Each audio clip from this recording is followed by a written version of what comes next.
Hello, this is the American Medical Association's COVID-19 update. Today, we're discussing the latest research on COVID-19 with Dr. Howard Bauchner from his vantage point as editor in chief of JAMA in Chicago. Dr. Bauchner prefers I address him as Howard. I'm Todd Unger, AMA's Chief Experience Officer in Chicago. Howard, it's been 2 months since we last talked, and a lot's gone on since then. Let's start by discussing infection control and spread. We're seeing record cases in many parts of the country. Are these numbers capturing the extent of the spread, and what is research telling us? Well, it has become much more difficult and challenging the last 2 weeks. I think everyone is knowing the numbers. We're consistently above 60,000 cases a day, above 1,000 deaths. It was just reported that we've hit 150,000 deaths. We had published two papers, one in JAMA, one in JAMA Internal Medicine, that suggest that undercounts the number of COVID related deaths by about 50%. So the totality of the number of deaths related to the pandemic is probably substantially above 200,000. Um, Why it's it, why is that, Howard? um, it's probably because coding of death is actually much more complicated than one thing. So the first is that we know that oftentimes people are coded and it's linked to COVID. However, the best way to compare the effect on overall mortality is to look at the average number of deaths in the first 6 months of the last 5 years and look at the number of deaths this year. So there'll be some offset. So it's likely that motor vehicle accidents have gone down because there's less driving. But if people haven't come to the hospital because they have a heart attack, a myocardial infarction, or if they've had a stroke, they may be more likely to die. Also, there's likely been numerous deaths, particularly of the elderly, that wasn't coded as COVID-19. So the easiest thing to do is just to compare the average number of deaths over the first 6 months this year to the number of deaths last year. Now, there's a delay in reporting it. So the two reports were based upon data, I think, from February, March, and April. But they suggested at that point that the count was about 50% less. So I suspect the number of deaths related to the pandemic is much closer to 200,000 or 225,000.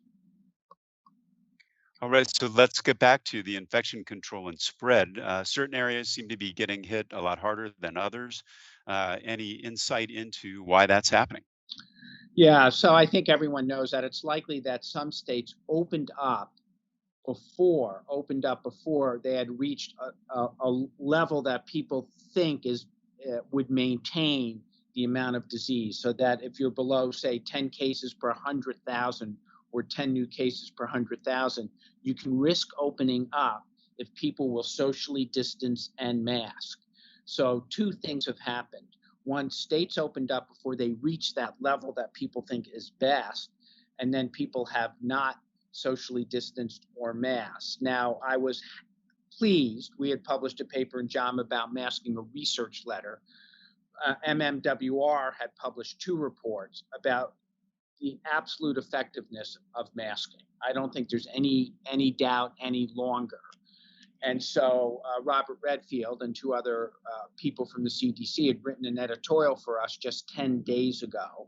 And I was pleased to finally see the Republican leadership and the president acknowledge the importance of masking. I can't emphasize that enough.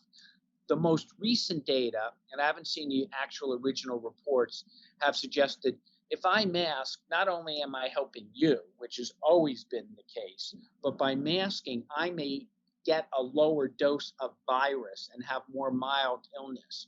So it also appears as though masking is actually helping the individual who's masking. The infection being spread by younger groups than had been seen previously. Where's the research on that? So the story around children, and I think, Todd, you know I'm a pediatrician, the story around children has been very interesting. So early on, there was this assumption that either children weren't infected or if they became infected, they were asymptomatic. So a lot of things have evolved over the last 2 months. So it does appear as though children, young children under the age of 8, 10, or 12, are less likely to become infected and are less likely, if they become infected, to spread the infection. But children, when we say 0 to 19, puberty happens around 10, 11, or 12. And a lot of things change after an individual goes through puberty. And the most recent data suggests that 15, 16, and 17-year-olds are more likely to spread disease and become symptomatic, as do young adults, 20, 25, and 30. Now, the remaining good news is that very few of those people are becoming either seriously ill or dying. So the mortality rate remains incredibly low in children and young adults. Now, those numbers have some implications around school openings. I believe there's some new research from JAMA on that topic. Can you tell us about that? Yeah, well, this has now become the educational challenge of this generation and our generation. I don't think we've faced a greater challenge in understanding if schools should open for in-person education. So we just published a paper an hour ago entitled "Association Between Statewide School Closure and COVID-19 Incidence and Mortality in the United States," and it's accompanied by a very important editorial by Julie Donahue entitled "COVID-19 and School Closures." So everyone has thought that school closures may have contributed to a reduction in the spread of disease and then obviously mortality. And this is the best analysis done to date to suggest that that's true. There's a very substantial relative reduction. The absolute reduction is smaller. Now, part of the struggle, this is not a clinical trial, so you didn't have school closures randomized from community to community. And many other things happen simultaneously. So social distancing, people may have masked. And so the data suggest a strong association between school closure and a reduction in both incidence of new disease as well as mortality. The most important part of the analysis suggests that if you're in a state and you're beginning to see an increase, it's very important to close schools early in the upswing. That once there's a lot of disease in the community, closing schools was not nearly as effective. This obviously has implications for the fall around how communities that do open their schools for in-person learning, how they should think about responding if they're beginning to see an uptick in disease within their community. Okay.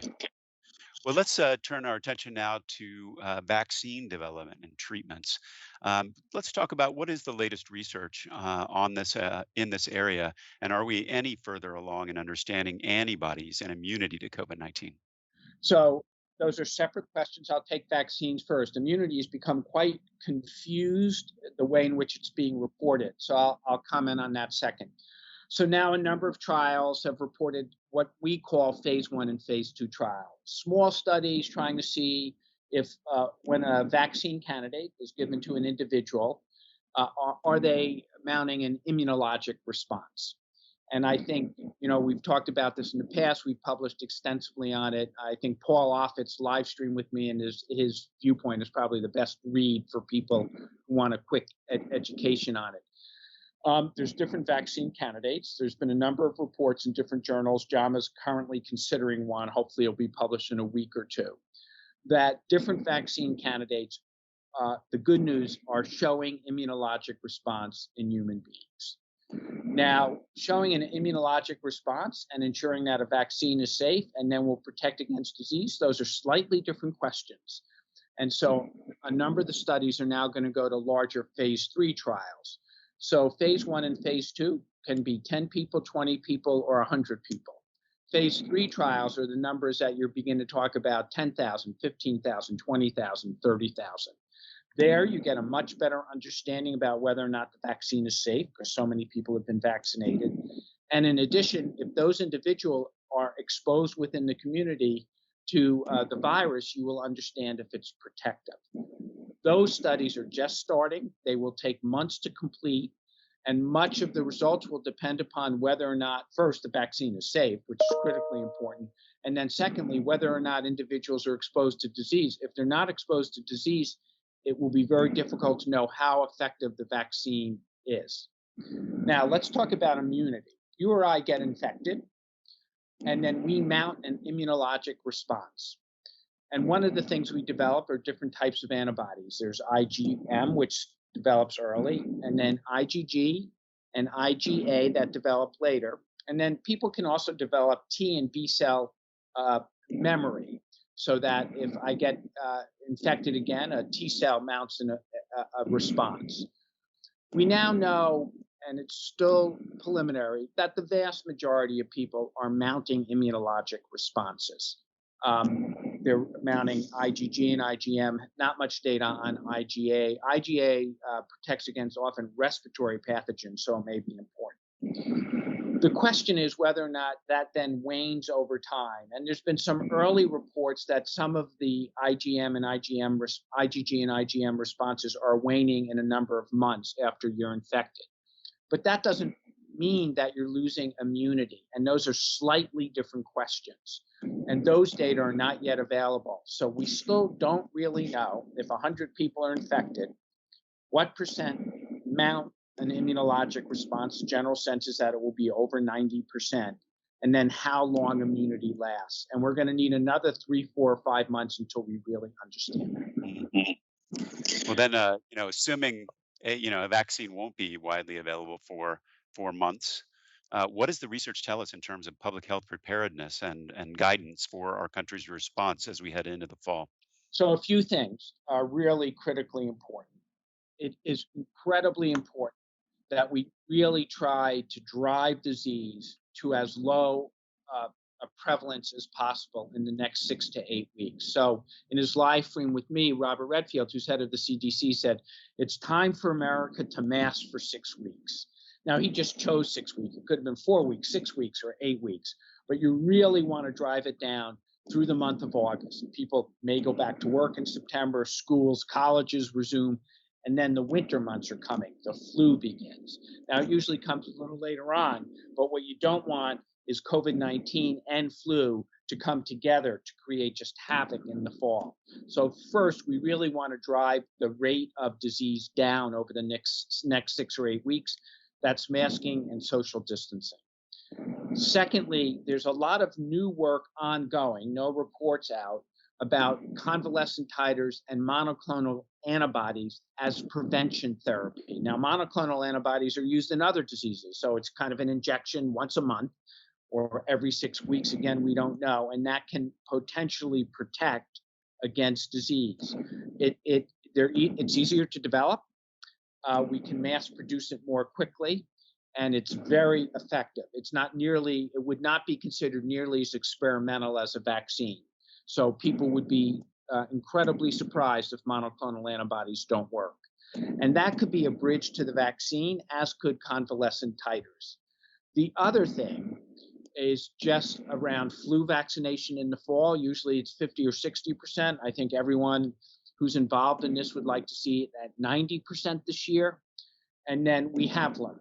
And I give a lot of credit to all of the investigators and people who have responded. We know we must protect the elderly. The frail elderly, if they get infected, their mortality rate is much higher. And so what we're seeing in Houston and in Florida is far fewer deaths among the elderly. And that's in part because I think we've really learned that they need to be protected. And that has to continue in the fall. And so that's protecting the frail elderly, and that's protecting all the people that take care of them. And that's both healthcare workers and non-healthcare workers. And I think we have learned from January, February, and March how important that is. Last topic, correcting misinformation is, an ongoing challenge with Yeah. COVID-19. Any misconceptions you'd like to correct based on the latest research? Yes. Uh, I think there will be more studies about hydroxychloroquine, but there's been a number of clinical trials as well as a number of observational studies.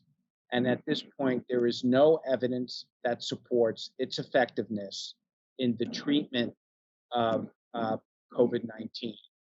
And I worry about people thinking that it does for two reasons. One, they may not seek care if they need to seek care, so that's important. Secondly, the drug can have side effects.